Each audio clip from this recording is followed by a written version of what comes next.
You're listening to the Naptime Empires podcast with my mom, Nikki Elledge Brown. Mom, your show's on. Thanks, bud. I got it from here. Welcome to the Naptime Empires podcast, refreshingly honest conversations on the realities of parenthood and entrepreneurship. I'm your host, Nikki Elledge Brown. Let's get started. Reina Pomeroy is the founder of Reina Co and the creator of the Dreamy Client Magnet Program. She helps multi-passionate entrepreneurs get laser focused so they can book more dreamy clients with ease, get paid to do what they love, and have the freedom and flexibility they crave. Reina is also a coach and facilitator for the Women in Management program at Stanford Business School. She's a certified coach, speaker, educated author, podcaster, and mom to Cato. We originally connected back in 2016. I went back into my Gmail inbox because I remembered getting this email from her because it was so refreshing and different from all the other emails from people that I didn't yet know. She was just genuinely grateful for how my content had helped her and introductions through various affiliate promotions and things.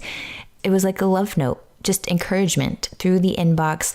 There was no motive other than just to connect and send love through email. It was so lovely. And so I replied, we connected. We eventually did have a great conversation on the podcast that she used to host called Creative Empire. They just wrapped that up. And I love that conversation. I'll link to it in the show notes. I don't even remember exactly what we talked about, but I remember being like, I really liked that conversation. I think it was probably in the start of my transition from a course about copy phase into the Naptime Empires phase. Anyway, I love Reina. She was Dreamy #1 for my Trimester of Awesome Mastermindy experience, which you may have heard me talk about before. It was this magical 3-month season in 2017. And then at the end of that summer, we met in real life because she came to the retreat that I hosted for Trimester of Awesome team in Houston, which was actually the week before Harvey hit. So anyway, I love her. She's great. This conversation was awesome. We talked about all kinds of things from what motivated her to leave her career in social work to become a coach, how she's been navigating this phase of when you are falling out of that infatuation phase of business and realizing, oh wow, I have no hobbies. What am I going to do? And I'm just going to do a spoiler alert because she chose ice skating, and I love this part of the conversation, the different life and business lessons that have come from her 1.5 years now of ice skating lessons. We talk about the shift in the weekday shuffle because her family moved from DC to California, and she used to work full-time on the business. Now she's got a little more of a flexible schedule. So we talk about what's leisurely and also challenging as it relates to that. We talk about how she's read over 130 books this year and some of her top recommendations, a mini sidebar about sharing not just about business, but also about life in a way that actually feels sincere, and then what she's most excited about in her business right now. So enjoy the conversation. I'll meet you on the flip side for some homework. All right. I just had to say to Reina, you have to stop talking so that we can press record because there's so much goodness that we're going to cover. So Reina, thank you for taking time out of your day to come talk Naptime Empires for a second time. This has literally been years in the making. So it has been years in the making. Oh my gosh. No, I'm so excited because the first time we talked, you were still in Hawaii. I was still in DC, and we both moved. And so we're just in different places. Yes. So much has changed. And that's why it's all perfect. This conversation is going to be exactly what it needs to be. And #Naptime Empire style, I just want to start by framing up the story of your own Naptime Empire and how you got to this particular point in terms of motherhood and also your business. So tell me a little bit about Cato and the business as it is now. Yeah. So I have a 4, almost 5-year-old son, and I was still in a 9-to-5 job. It was more like a 8 to 7 job when I had him. And about 4.5 months into that journey, I was still doing the 2-hour commute, and it was rough times. So I realized that there had to be more to life than this. And I didn't really have much of an exit plan except for that I really wanted to find something. Mm-hmm. And so, yeah, I quit that 9-to-5 and realized that I wanted to find something bigger, better. And I didn't know that entrepreneurship would be it. And, a lot of self-exploration, deep reflecting, lots of journaling, and happened to find coaching. And it's been like a really awesome world because I don't know about people who listen to this podcast, but before I started my business, kind of transitioning out of the 9-to-5 world to kind of just parenting in general, I was lonely being a stay-at-home mom and doing just like the play date thing and trying to make mom friends and being at home. And I know that being a stay-at-home parent has its merits, but I was just not cut out for it. So I really was craving for this identity to be able to make a bigger impact or do something else and carve out my own space, I guess. And that's kind of how I fell into entrepreneurship. And so it's been 4 years-ish now, and it's still a fun and wild journey. But the first few years of entrepreneurship, I think I was kind of obsessed with my business. I think a lot of people can identify with that and kind of getting in just getting caught up in their business and thinking that it's the most important thing, even though we start it often for, the freedom and flexibility that entrepreneurship can bring. I found myself turning, friends down when they were inviting me to things, or, turning away some of those mom friends that invited me to bring my son to, a play date or whatever, and just kind of I found myself burying my head in the sand and just working all the time. And it was kind of I don't know, I wouldn't say toxic necessarily because I was so in love with the business. But I think there was a point where I just realized that I had kind of lost myself in the process. Yes. And just, wanted to outshine. I wasn't necessarily competing with anyone, I don't think, but I get competitive with myself and I set a goal and I want to achieve that, and anything less than that, and achieving anything less than a monetary goal or a numerical goal or some kind of quantitative goal felt like underperforming. And to me, underperforming is like a trigger to my values. So so that was kind of 2 years in, and I feel like, to cut this short a little bit, the past 2 years have been a journey to exploring a little bit more of what I wanted to do, not just what my business needed or what I wanted to do with my business, but just kind of slowing down and saying, what does Reina need as a human being? One of the things the reasons why I started this business wasn't necessarily the money. I mean, it was for sure to be able to sustain my family, and it's done that. But beyond that, I wanted an identity, and I wanted to be able to have something bigger than, myself. And so, but my business has done that. I feel like I have it, and I felt like I needed something in addition to that. And one of the interviews, just like this, a podcast interviewer asked me, Reina, what do you do for fun? Or like, what hobbies do you have? Or something like that. And I was like, I don't have any hobbies. At that point, I really was just so obsessed with my business that I didn't really remember doing anything. And in my family life, we were in a point where my husband was about to take on a new contract with his consulting work, and he was going to be on 100% travel capacity, which means that I was basically going to be a solo parent for the next year. And I was just like, I can't do that. I can't just be obsessed with my work and like be a full human being and be a good parent to my son and hopefully be a long distance partner to my husband. And so there just had to be a few changes. And so that's been like the exploration that I've been doing the past 2 years or so.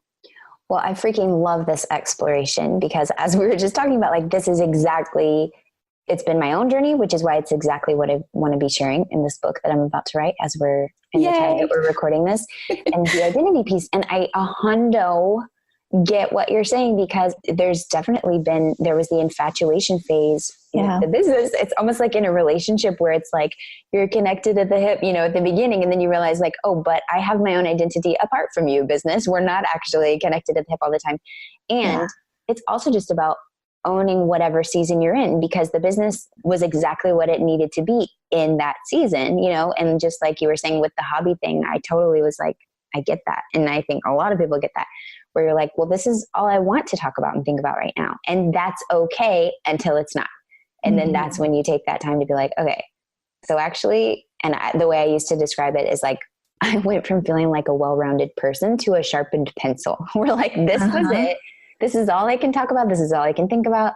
And I'm at the point now of reflection where I can see the benefit of that season for sure. And yeah, I also know that I want to do it differently at this point, and that's okay too. But man, I struggled and arm wrestled the whole transition of like, who am I? You know, if I don't even give two poops about business right now, like, what does that even mean? And who am I? Because it was so everything for a while. Yeah. I felt like, I don't know if you feel this way, but you know, once you're in the online entrepreneur space, it feels like you kind of have to keep up. And I felt like there was a moment where I was like, I'm doing this for all the wrong reasons. And not that, you know, striving towards your goals or whatever is not important, but if I'm doing it to keep up pretenses or keep up with the crowd or whatever, that doesn't make sense to me. And I saw a lot of my friends kind of burning out and their marriages were crumbling, and, you know, they were having a lot of other issues that I felt like they were also coming to me for a lot of this stuff too, like just with the struggles and challenges that they were having, but they were so like deeply entrenched in their businesses that they couldn't, you know, they felt like they needed to keep up with that. And I felt the same way too. So I was just like at a point where I needed to slow down and look at my husband and say, is this what I really want? Is this what we really want? And for sure, financial stability and success and, you know, prosperity is always good, but at what cost? If I'm drained and cranky all the time, like no one wants a cranky wife or cranky partner or, you know, sister or whatever. And I just couldn't be my best self if I was in that state, like competing all the time. Yeah. So totally. And that's the power of the reflection, because what you realize is, even though at first it was out of your own values where you were like, look, and all the respect to the people whose calling is to be a stay-at-home parent. That's sure. Yeah. And true thing. And yet it's not the case for everyone. And sometimes it's I want to go back to work at 6 weeks or whenever, and that's totally fine to put your child in full-time daycare. Like, we just have to be honest about what we actually want and not drowning in the shoulds of what we think. So-and-so thinks that I'm supposed to be doing this, and this is what it looks like to be a good mom, or this is what it looks like to be a good business owner.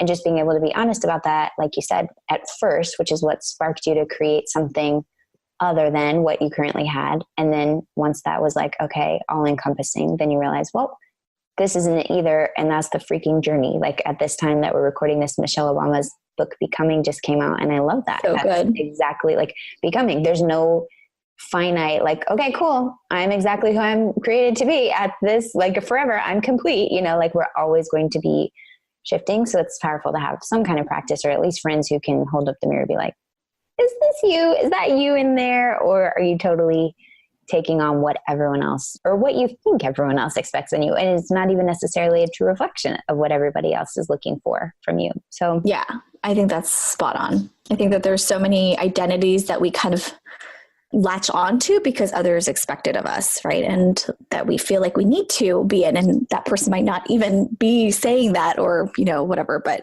we just have this identity that we should be doing something else or whatever. yes, good girl, overachiever, recovering perfectionist, all of those things. Yes. Interest mom, yes, all those things. So I do want to talk about what you love about your business and what originally you were offering and creating, and how that has shifted now that because also I want to talk about just the transition, because we've both made huge like cross-country moves in the last year and some change. So let's talk first about the business piece, and then let's talk about how your move and this whole transition has shifted how you're showing up in that respect. Yeah. So I started my business just doing one-on-one coaching. My background is in social work. I was a therapist. I was, working in that space, doing program management and therapy and whatnot, and basically got my degree in talking to people. And then after I left that job, got my certification in coaching. And so I've gotten multiple degrees in talking to people and listening to people.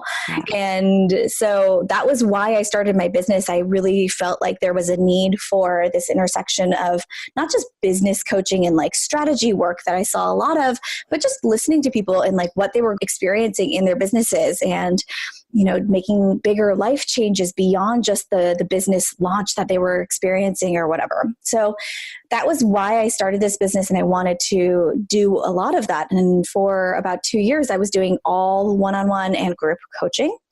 And since then, I've really honed in on what I love doing most and just diving into how I think I help people best, which is now working with people who are super multi-passionate, who have, lots of skills that they bring to the table and have, struggled to figure out what their actual thing is.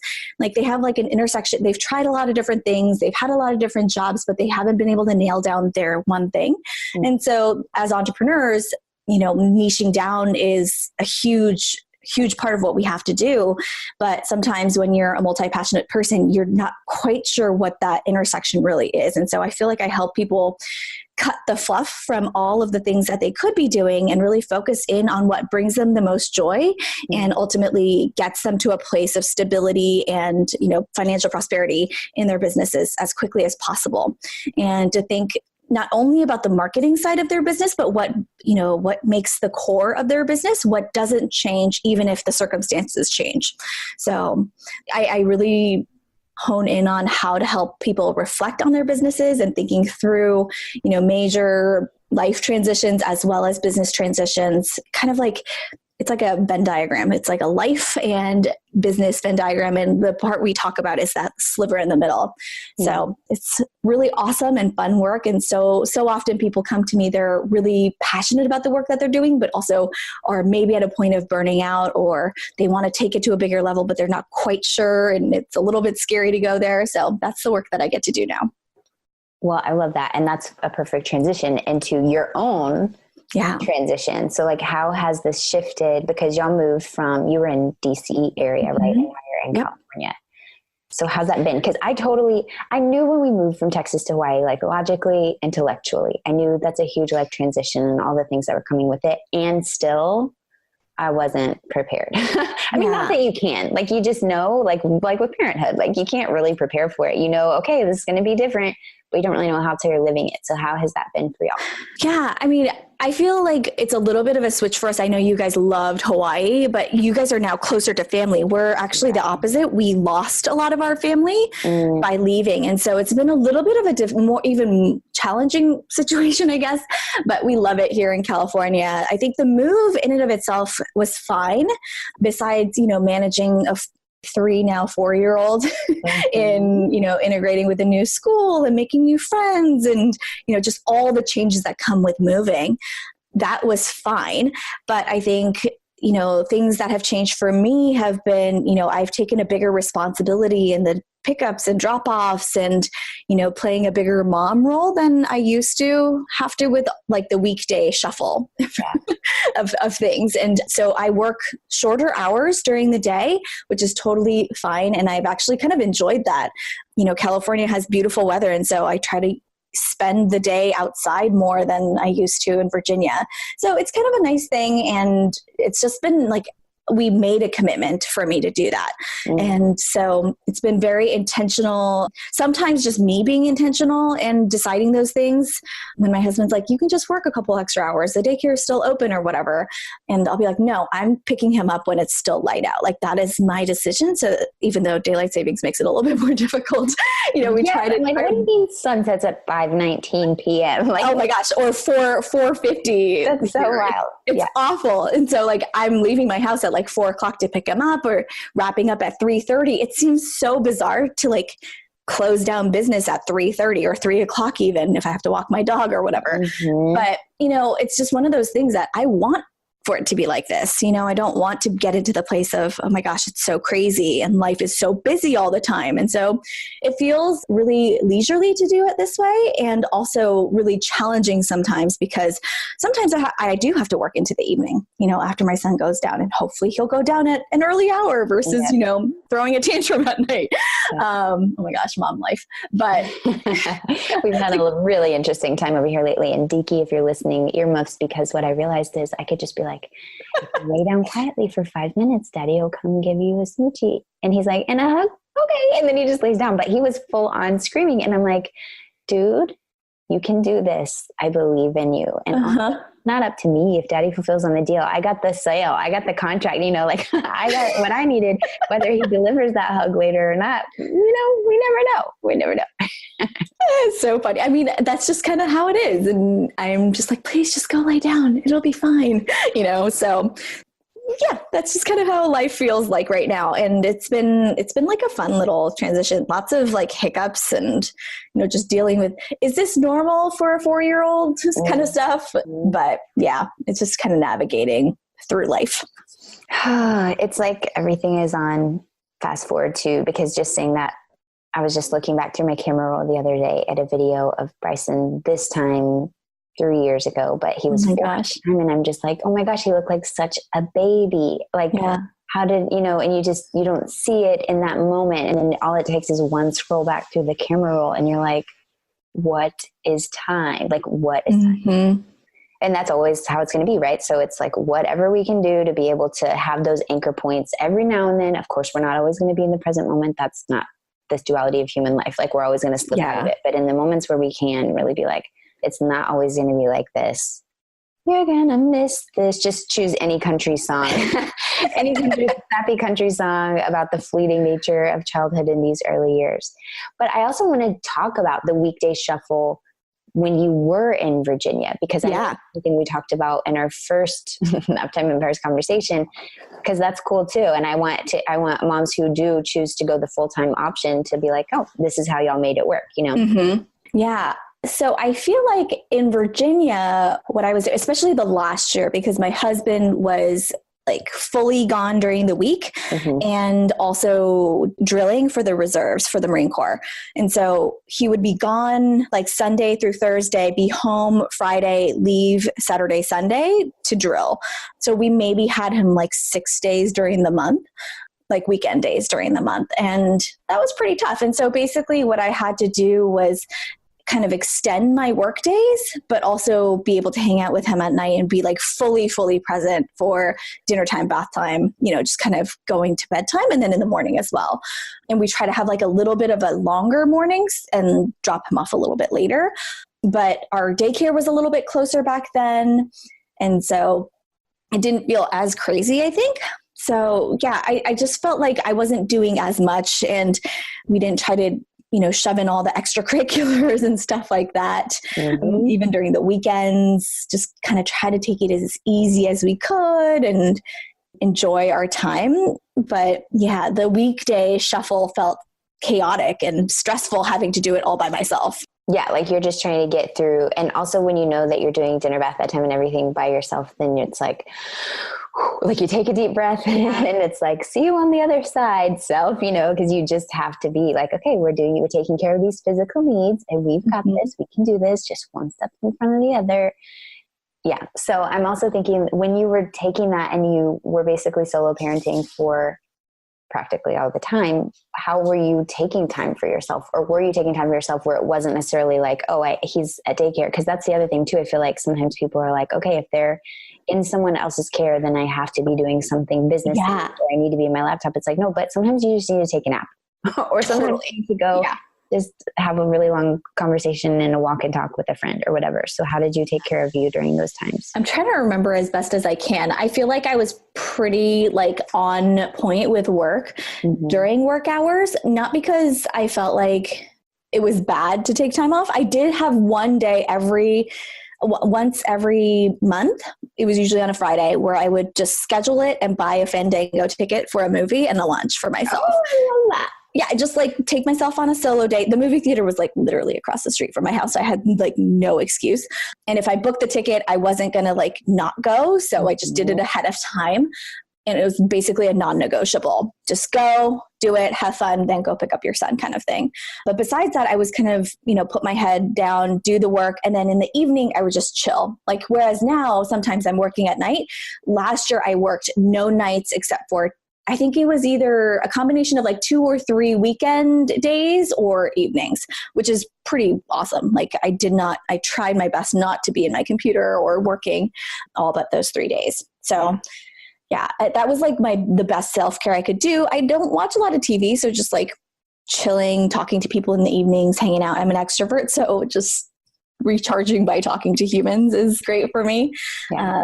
Yeah. So that's kind of how I like to do things. But that movie date was always like a nice little anchor point for myself. Like we talk about anchors and memories like that for our kids. But one of the things that I really love to do is like just remembering like, oh, that month was a little bit nutty, but I got to see that movie or whatever.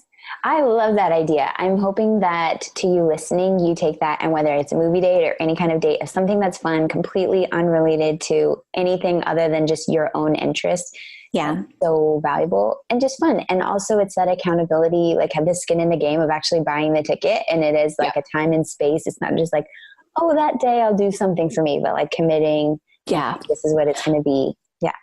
Oh, another thing I totally forgot. And when we were talking about hobbies, I could have brought this up. So last year I started taking ice skating lessons, and the practices were on Mondays.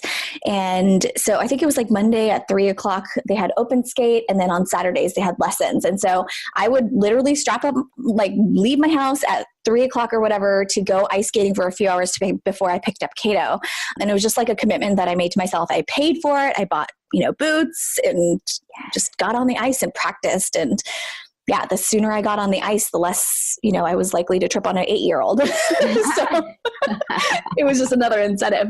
But that was one of the things that I really wanted to be able to just like develop hobbies that had nothing to do with my family, that had nothing to do with like something that I had tried before, something that felt a little bit scary and expansive. So ice skating was one of them. Next year, I'm going to be doing ceramics, just like trying a lot of different things that I never got a chance to try as a kid. I love that. And it makes me think of JVN from Queer Eye on Instagram because he's been doing the ice skating, and I'm like, this is so fun. And yes, like it might seem silly or whatever, but it's like, dude, just take a few minutes to brainstorm, and it can be whatever it is. And then you just choose the finalist and go with it and give it a try and see if you like it, because that's freaking awesome. Plus that's good for your body too. Like that's good for all the things. Like it's fun. It's challenging for your brain. So did you improve? How long were you doing your ice skating lessons? Yeah, I did it through this past summer. So a year and a half-ish, minus a few months because of the move. I think I missed like one session, but I can skate backwards now and not fall on my face. So we're making progress. I feel like as grownups, we're a lot slower to learn than little guys who don't fear falling as much. I definitely fear falling. But it's just like a fun challenge. And for me, I've learned so much about like life and business and everything just because through the practice of ice skating and just practice and showing up to the ice, like I notice when I don't trust myself and I'm not trying something because I don't trust myself or whatever it is. And yes. Tell me more about these like ice skating lessons. It's in the spot, but totally. Yeah. No, it's totally fine. So one of the things, like trust is a big one. When you do crossovers, you're skating with your left foot and you're lifting your right foot, you lose a little bit of balance and then you put your right foot over your left foot, right? So you're crossing yourself over and picking up your foot and then shifting the balance. It feels like you're going to fall and it doesn't feel natural. You're going to fall on your butt. And it's one of those things that if you trust yourself, it's actually going to be a lot smoother than if you don't trust yourself. If you just go for it rather than like, oh, I don't know if I can do it. And then just trying it. So that's been one of the things that has been the biggest. And my coach will call me out and say, Reina, you just need to lean into it and just go for it because you will land it if you just do it. And that's been one of the things that's been like, oh, where am I just like holding back and where am I not showing up to do it when I know that I've done it in the past? Or, even if I've never done it in the past, that like the worst that can happen is like you fall and you might bruise your tail for a little bit. Oh man, that's so good. Cause literally as you were saying it, I was thinking about in any transition when you're letting go, and we were talking about 2018 for us. And I think just numerologically, it's been a year of letting go and letting things come to a close and all of that. But also when it comes to a move, whether you're trying something new in your business, and it is that second where you do have to lift that skate up, like you have to lift it and you're going to be a little wobbly. But what you just said is that's such a nugget about like when you trust yourself, it'll go so much smoother. Yeah. And worst case scenario, like you fall on your butt and you get right back up. Exactly. Yeah. I think for me, when I trust myself, it's kind of like a leap of faith and you just kind of go for it and hope for the best. Like, who knows if you'll fall, but at the same time, if you don't do it, you're just going to be practicing again and again and again. You'd rather like know that you can do it and like be able to do it again well, I guess. So yeah, it's just like a mind game for myself. And I can see like how athletes I'm not competing in it at any level, obviously. Yeah. But like as athletes and stuff like that, back in high school when I was competing at different sports, it's like the mind game is so hard and the mindset is also so hard. And so that's kind of like where I bring it back to business and reminding myself that whenever I'm at a point where I'm stuck, I need to work on my mindset, not work on the strategy. Yep, underlining that one as well. The audio highlight. But that also makes me think of what we were talking about with rereading, or I'm re-listening to Liz Gilbert's book, Big Magic, this week. And I was just telling Reina before we started recording that I'm just practicing like bum in seat, just sitting down to write, even if it's just for 15 minutes. And she talks about the idea of aiming for being a deeply disciplined half-ass, like that you're just going to show up and it can be a little messy or a lot messy, but you're just there and you're committed to it. And it's fun because as you do it, just like you said, you start to notice things, like, cause you're really in the moment with this new skill or the way that you're practicing something, and you have to be really present to it. And then you're like, oh, that's interesting. I've never thought like this before. Or I see how when I do this, it makes it easier. And when I do this, it makes it harder. And you're just really studying yourself and how you're being and how you're showing up to something. And you can notice, like you said, when you're not trusting yourself or when you're really avoiding it and dragging your feet or your skates or whatever it may be. Yeah. So one of my goals for next year, as you're talking about writing, I'm like getting fired up about this. I wrote a business book last year all about goal setting and like working with other people. But next year, one of my personal goals is to write a novel. I have no idea where that came from. No clue. Like I want it to be fiction. I want it to be like interesting. So this year, one of my goals was to read 100 books and I've read 130. And so I'm like, I think I could tell a story. I've talked to a lot of people in my life and I would love to tell a story that comes together. No expectations. Like I don't need it to be published. I don't need like anyone, any more than like 5 people to read it really. Yeah. But just to like have it be an exercise of something that I'm kind of scared of doing and have this expectation that like one has to look like something or one has to be like something in order to write a book. And I have no idea where that idea came from, but it's stuck there and I think I'm going to do it. And now that I've said it out loud on a podcast, maybe it's going to happen. Oh, I'm so excited. I'll be one of the first 5. I'd like to pre-order. I have no idea what it's going to be about or what the genre is or anything like that, but doesn't matter. Just showing up message that you just talked about was like so on point for me. It's like, I have no idea, but I just need to do like that, like brainstorm, just sit down and do it. And maybe it'll be sputtering at the beginning, but who knows, by the end of the year, it might be more or less a novel. Yes. Have you read Big Magic before? I have. Yeah. But I think I need to reread it because I read it when it first came out. Yes. Because the first time I read it, it was the hardback and it was in 2016 when I was going Facebook and Instagram free that weekend. And I just read the whole book and I was like, wow, this is cool. I could read an actual physical book if I'm not just mindlessly scrolling and consuming people's posts, the physical thing. But my friend Jada just met her the other day and she was like, maybe you need to re-listen. And I was like, okay, I'm going to take that as a nudge. Sure. And just re-listening to it has totally inspired me. I forgot what was even in the book. It's like it absorbed and it reached me on the level it needed to reach me. And now it's reaching me in a totally new way. And I think exactly what you just said, you should listen to it and it'll get all your creativity cooties going in terms of the novel and also the detachment from it. Because that's really what she talks about. It's about creative living beyond fear, but really she talks about fear is going to be there. Just don't let fear touch the radio. Let fear go to the back seat and all that. So if you haven't read it and you're listening to this totally like on Audible or whatever your favorite format is for reading, I highly recommend it because it's really just about detaching and letting it be. And she talks about with Eat, Pray, Love and writing it for herself and how it was like really cool that it actually helped a lot of people, but also that they put their own projections onto it and that's theirs. Like she did her part, she showed up and then it's in their hands. That's their own creativity, like to make what they make of it and all of that. It's fun though. Like it's fun and it's nerdy, like to just play with this thing, which it's beautiful. I'm glad to be on this part of the journey with you because it's fun. Thank you. On the other side of the infatuation and figuring it out, I love it. One of the things that kept coming up, and I'd love to hear your thoughts on this, is I think you're really good at this already, is you're really good at sharing in the moment and sharing your learning as you go. I have been given a lot of constructive criticism from people that say like, you keep people at an arm's length or arm's distance, I guess. And I know this about myself. I think one, it's because I'm Japanese and you're not supposed to talk about yourself. And two, because I as a social worker, there's like a line in my brain where I don't talk, beyond this line about myself. And I have been wanting to explore like how to be, I hate the word authentic because that doesn't feel right to me, but just to be able to share and show up and share more in a way that is serving to other people or just showing up in general. And like that might be another channel of writing. It might not be this book that I'm thinking about, but I'd be curious to hear like your thoughts about what could that look like, and just doing, maybe this is like an offline conversation we have. No, those are the best. Those are the best conversations that I'm having like in Voxer threads. And I'm like, I wish this was a podcast. Cause it's like, this is what we all love to hear about, right? It's like the conversations we're having.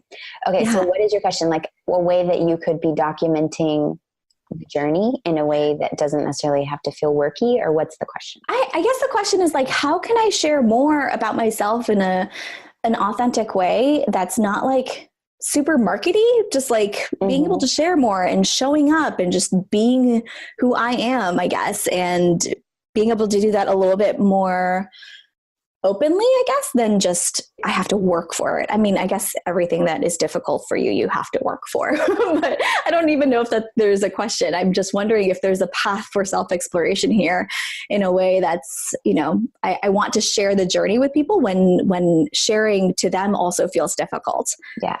Well, one, I feel like it's so interesting because when you're telling me this about how you feel like I do a good job with this, my BS meter of my own is going on in my head. I'm like, no, I don't. There's so much that I haven't been sharing and that I've been only sharing in the Voxer threads. And so like, it's so interesting how we see, because then I'm like, but you're out there and you're doing it. Like, I feel like I've been hiding out and you've been out there sharing in such a beautiful way. So it's also just like in the eye of the beholder, right? Because I totally see you as doing it. So I feel like it's a permission slip to know that you can share it without needing to have some kind of reverse engineered marketing offer on the other side of it. In that case, you really are just sharing it for the sake of sharing it. And the ice skating, like that's the thing. It's just, you have so many interesting stories, and it's so beautiful to hear the things that you're taking, tweaking, trying, and the weekday shuffle and all of that. Like just sharing those little bits is a gift. And even if it's just the gift for you, like even if you're just documenting the journey for you. And I have a podcast episode on that because I need to hear the message as well, called Do It For You, where it's like, I always say when it comes to copy, write to one. And actually that was the question Jada asked Liz Gilbert at the meet and greet the other day, is like, what's your advice for writing the first book? And she was like, write for one person. They don't need to know that you're writing it for them, but just write with that one specific person in mind. And I say that, and yet sometimes, even though logically we know it's going to be for more than just one person, but like even if it was just for you, which is the coolest thing, that's most exciting when you're talking about the novel and everything, and the ceramics and the ice skating and all the things. Like even if it was just for you, it's going to benefit everyone else, because then Reina's showing up more Reina-y than ever, and your husband and your little guy benefit from that, and then everyone that you encounter benefits from that, and everyone who's hearing the fact that you just took up ice skating just because, like, is benefiting from just the fact that you did that. So that's the coolest thing about this, whole idea of being selfish, is we all benefit when we choose to do that, because otherwise we're not playing our game and we're tap dancing. Like I always think of the jazz hands and like a top hat that's going in and out. Where we're like, is this what you guys want to see? Is this it? Is this it? And it's like, they didn't even order that. That's just what we thought. And then when we actually start to show up as we are, they're like, oh yeah, that's what we needed. Like that's what we were looking for. So I think it's cool. I mean, even if you just tag me and I want to see, I want to see it. Like it's that. And you know what, Reina? It's been the journey that I've been on. I feel like I'm just a half of a foot of a step ahead on it, because I've been sharing so much that has absolutely nothing to do with business for like years now in a way. And I like people prefer, or they're like, is Correspond Copy even still open? Like, I don't know. And I'm like, yeah, I know. I have not been talking about business at all. So it's like, give yourself permission to swing the other side, and then you'll find your happy spot on the spectrum and the pendulum, Yeah, I love that. Yeah, I think I'm just going to like explore what this looks like. I just had this sort of light bulb moment as we were talking. So I've written it down as something to explore for next year. Yeah. Anytime. because it's really like, and this is the thing too, that we talked about in the Trimester of Awesome last year was like, when people would record a Facebook Live or a post or whatever, I'm like, you don't ever have to apologize for taking up time or space, because we will choose and consume whatever we want and need to, and you're not forcing us to do it, and it's the same on social media when people are showing up and they're like, I got to get in and get out, and I don't want to take up too much of your time. And I get that. And I honor that. Yes. But when we're just apologizing for being who we are and sharing what we're sharing, then we're not honoring that the other person has like a sovereign choice and discernment, and they can choose what they're consuming or not consuming.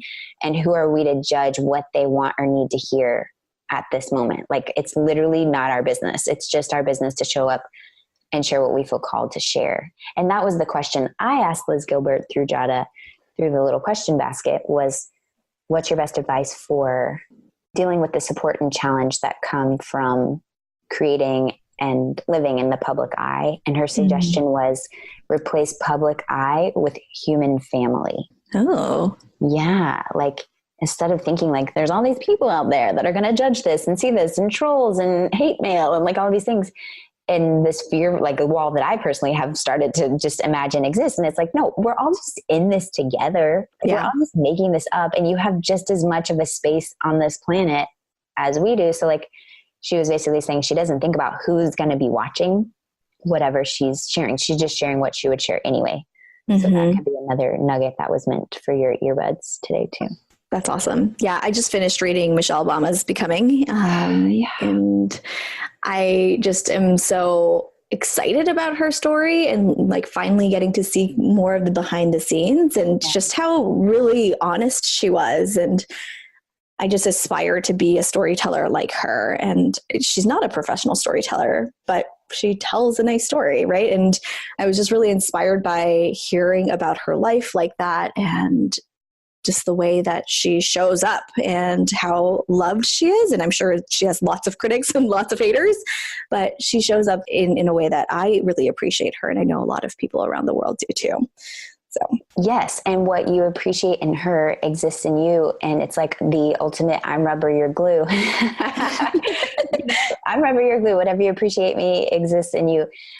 Because totally, that's how I know. That's how your dreamies would totally describe you. And it's like you just owning that trait. So I've also been on a DeMartini kick over the last few months. And it talks about owning the traits of the greats and looking at the people who embody whatever trait it is that you admire. And part of that is seeing and thinking, like literally doing a little brain cell bicep curl and thinking of at least 20 to 50 examples of when you've exhibited that exact trait. And it's hard to think of it, but then once you get going, you're like, okay.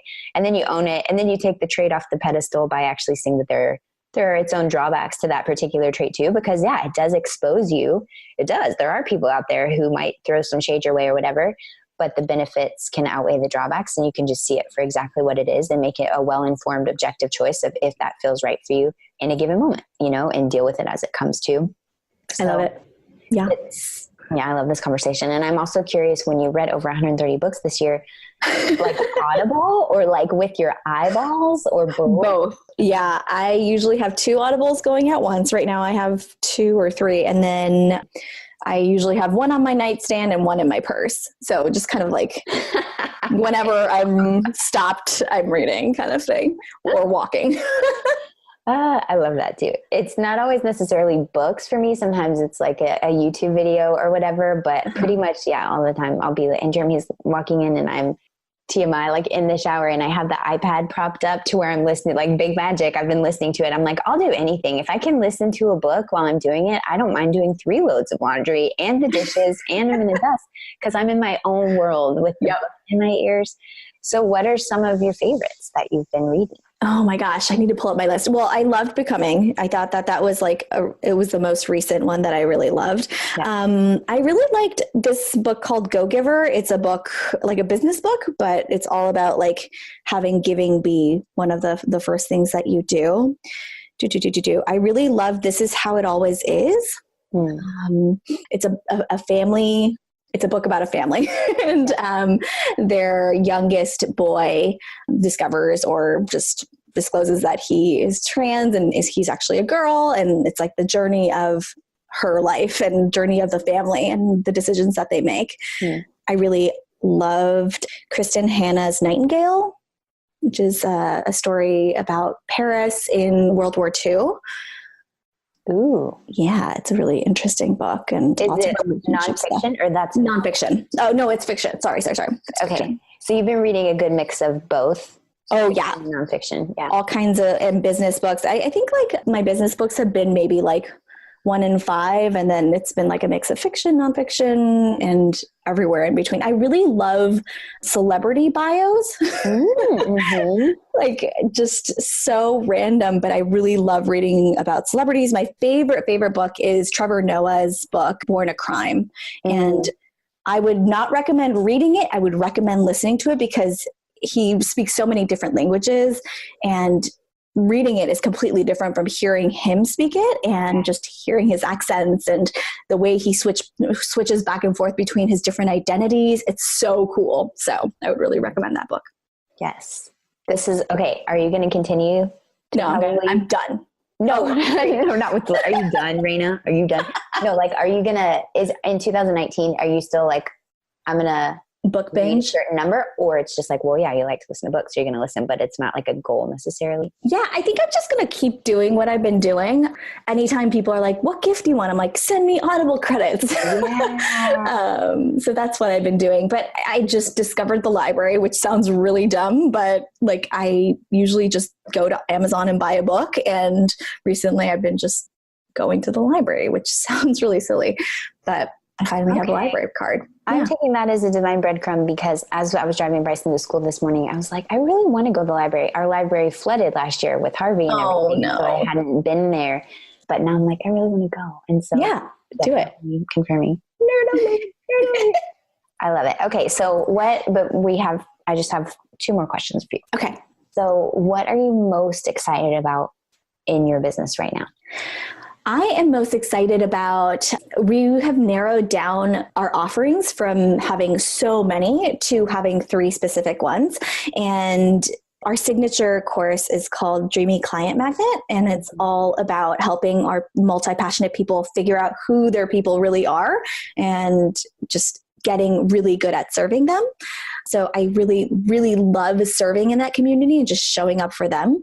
I'm really excited about that. And then our just one-on-one clients have been amazing this year. And I just want to continue that trend along. So I get to serve people at a different stage in their business. And it's really fun to be able to I got really lucky early on in knowing who our dreamies were. And it's been cool to be able to get really clear on what they need and what things we could cut this year. So kind of like, I'm excited that we cut things, and I'm excited that we get to continue the things that are continuing.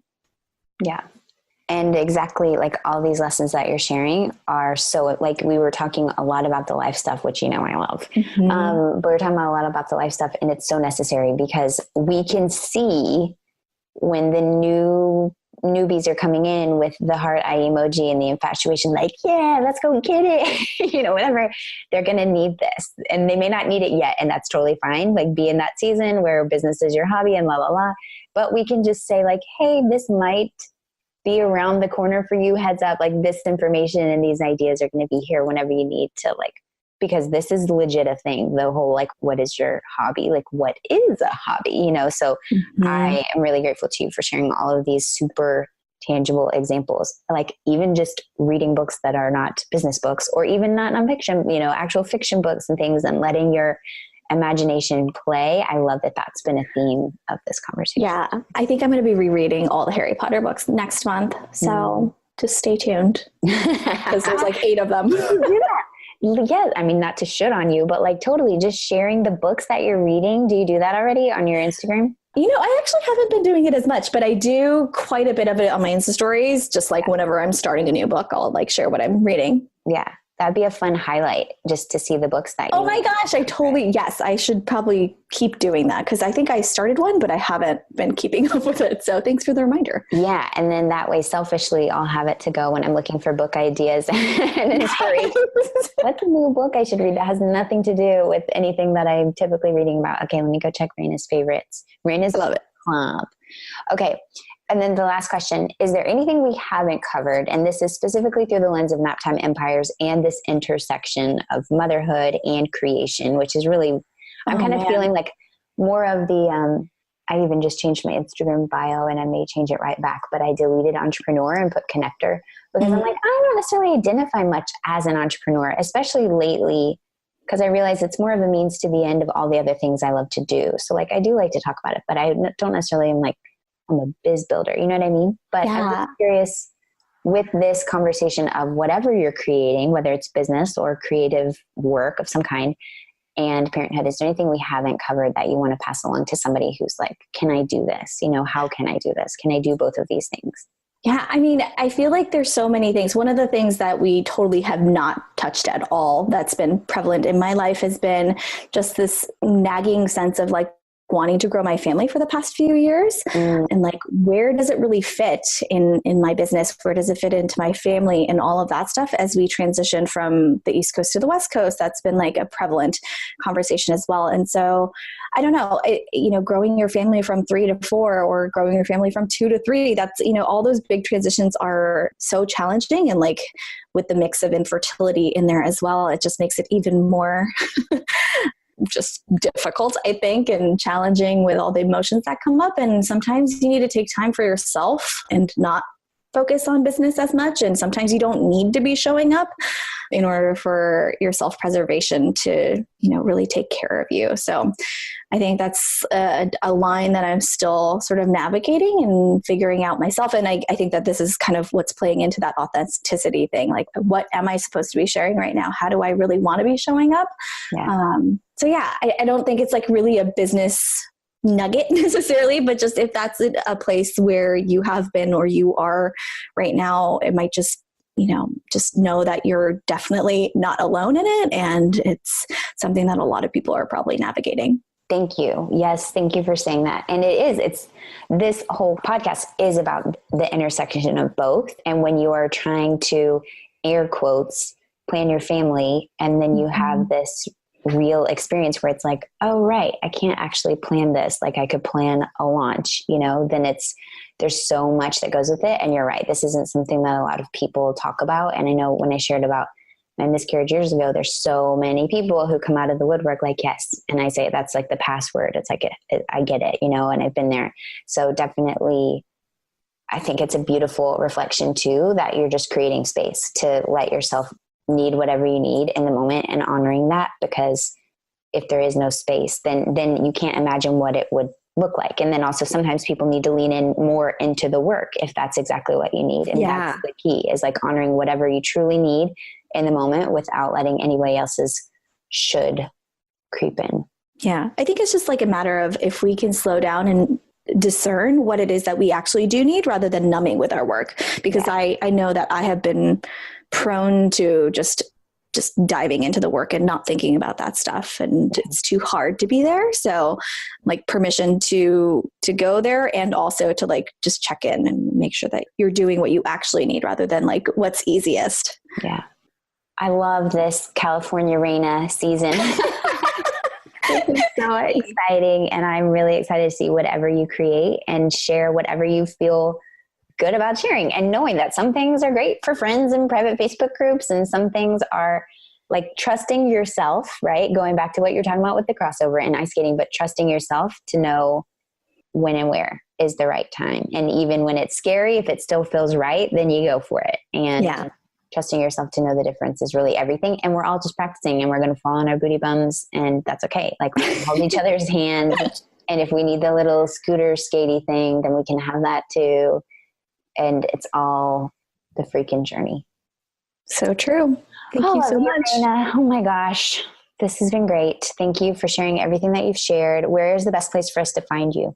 Yeah. Connect with me on Instagram or on my website. So Instagram is Reina and Company, and my website is reinaandco.com.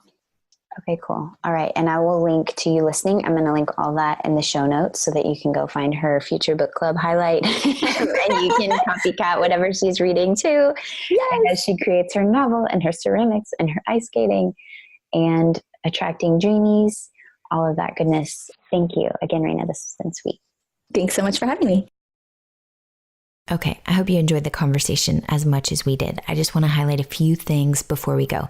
Number one, when she said, I know that being a stay-at-home parent has its merits, but I was just not cut out for it. This goes back to the concept of do it for you. There is no one right way to do this. Your way is the right way. See the gift of mom guilt if you're having any issues around that. But I just wanted to highlight, like, that's the beauty of this podcast and all of these different conversations that I've had with friends who are running their own businesses in all kinds of degrees, part-time, full-time, more than full-time, at all scales. It all comes back to what works for you in this season of life. Okay, also, can we just talk about her ice skating crossover piece about trust and how it's smoother when you trust yourself? That was so good. And I also really wanted to highlight the movie date piece, because what's one date you can make with yourself? It doesn't have to be even paid, although I think the idea of a movie date is really fun because I never go to the movies anymore. But yeah, what's one thing that you could do to put a date in the calendar? A movie date, a friend date, it could be a Netflix movie date. Okay, I'm stuck on the movie date idea. Anyway, let me know. And yeah, I would love to hear, what was your favorite takeaway from this conversation? Post a screenshot to your Instagram story, tag us at Reina & Company, at Nikki Elledge Brown. And if you haven't yet, which is highly likely because at the time I'm recording this, I know there's 10,000 times plus more downloads than there are reviews. So if you haven't yet, while you're right here in your favorite podcasting app, I would so appreciate it if you would take 60 seconds to leave a rating and review for the podcast. The more reviews we have, the easier it is for people to find our corner of the podcast world. Plus, selfishly, I love reading your feedback and what's resonating with you. So thanks for taking the time. Okay, that's it for real. Thank you for spending part of your day with us. Catch you in the next episode.